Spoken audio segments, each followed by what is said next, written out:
اور ہم نے انسان کو جسے اس کی ماں تکلیف پر تکلیف سہ کر پیٹ میں اٹھائے رکھتی ہے، پھر اس کو دودھ پلاتی ہے اور آخر کار 2 برس میں اس کا دودھ چھڑانا ہوتا ہے، میں نے تاکید کی ہے کہ میرا بھی شکر کرتا رہے اور اپنے ماں باپ کا بھی، کہ تم کو میری ہی طرف لوٹ کر آنا ہے۔ اور اگر وہ دونوں تجھ پر زور ڈالیں کہ تو میرے ساتھ کسی ایسی چیز کو شریک کرے جس کا تجھے کچھ بھی علم نہیں، تو ان کا کہا نہ ماننا۔ ہاں، دنیا کے کاموں میں ان کا اچھی طرح ساتھ دینا، اور جو شخص میری طرف رجوع لائے اس کے رستے پر چلنا۔ پھر تم کو میری طرف لوٹ کر آنا ہے، تو جو کام تم کرتے رہے ہو سب سے تم کو آگاہ کر دوں گا۔ اور ہم نے انسان کو اس کے والدین کے ساتھ بھلائی کرنے کا حکم دیا۔ اس کی ماں نے اس کو تکلیف سے پیٹ میں رکھا اور تکلیف ہی سے جنا،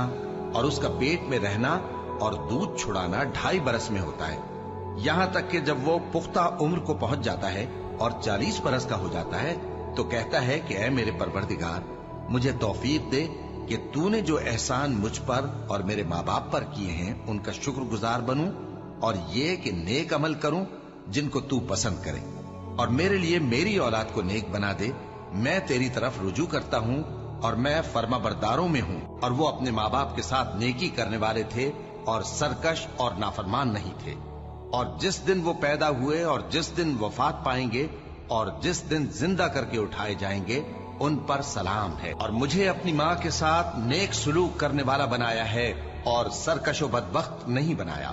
اور جس دن میں پیدا ہوا اور جس دن مروں گا اور جس دن زندہ کر کے اٹھایا جاؤں گا مجھ پر سلام ہے۔ اور تمہارے پروردگار نے ارشاد فرمایا ہے کہ اس کے سوا کسی کی عبادت نہ کرو اور ماں باپ کے ساتھ بھلائی کرتے رہو۔ اگر ان میں سے ایک یا دونوں تمہارے سامنے بڑھاپے کو پہنچ جائیں تو ان کو اف تک نہ کہنا اور نہ انہیں جھڑکنا،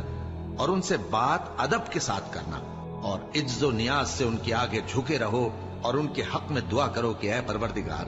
جیسا انہوں نے مجھے بچپن میں شفقت سے پرورش کیا ہے تو بھی ان کے حال پر رحمت فرما، اور اللہ ہی کی عبادت کرو اور اس کے ساتھ کسی چیز کو شریک نہ بناؤ، اور ماں باپ اور قرابت والوں اور یتیموں اور ناداروں اور